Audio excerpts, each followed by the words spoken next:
या बातमीपत्राचे प्रायोजक आहे Ghungroo electronics. Satyaratan, Nashik west, Sinnar, Nashik. Proprietor Rahul Bhavsar. Mobile क्रमांक 8308 46 11 11 91 75 23 67 08। एका स्थितीतून निघून दुसऱ्या स्थितीत प्रविष्ट होण्यापर्यंतच्या कालावधीस स्थित्यंतर किंवा संक्रमण असे म्हणतात। बदलणे हा सृष्टीचा नियम आहे। सृष्टीच्या स्वरूपात बदल होताना संक्रमण अवस्था असते। ऋतुबदलात पशु, पक्षी, मानव यांच्या शरीरातही बदल होताना अशा संक्रमणावस्था येतच असतात। त्यामुळे अनेकदा गोंधळायला होते। संकोच, भीती या भावना मनात घर करून बसतात। सूर्याचा मकर राशीत प्रवेश होत असतानाच वातावरणाचे तापमान, वाऱ्यांची दिशा, हवामान यात क्षणोक्षणी बदल होत असतो।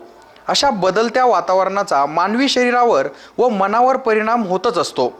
आपला भारत देश हा पृथ्वीच्या उत्तर गोलार्धात असून मकर ऋतू दक्षिण गोलार्धात आहे। मकर संक्रमण काळात सूर्य दक्षिण गोलार्धातच असल्याने भारतात सूर्यकिरणे तिरकस पडत असल्याने हिवाळा असतो, थंडी असते।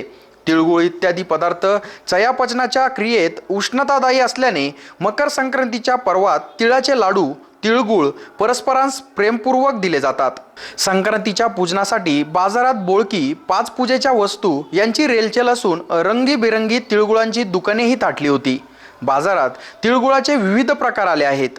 त्यात तिळाचे लाडू, काटेरी तिळगुळ, संक्रांतीच्या वाणाचे देखील महिला भगिनी वर्गाकडून मोठ्या प्रमाणात खरेदी होत आहे। मकर संक्रांत साजरी करण्यास बाळगोपाळांचा उत्साह अतिशय दांडगा असतो। पतंग उंच उंच आकाशात उडवून ते आनंद साजरा करतात। त्यासाठी आसारी, मांजा, पतंग यांची जोरदार खरेदी सुरू असून सिन्नरचे वैशिष्ट्य असलेली 6 पाती आसारी बाजारात 50 रुपयापासून 100 रुपयापर्यंत उपलब्ध आहे। पतंग देखील 5 रुपयापासून अगदी 50 ते 60 रुपयापर्यंतचे मोठमोठे ढोल बाजारात आले। गेल्या अनेक वर्षापासून नायलॉन व चिनी मांजावर बंदी असल्याने साधा मांजा बाजारात दाखल झाला आहे। एसएन न्यूजसाठी अक्षय गायकवाडसह ताराचंद रुपवते।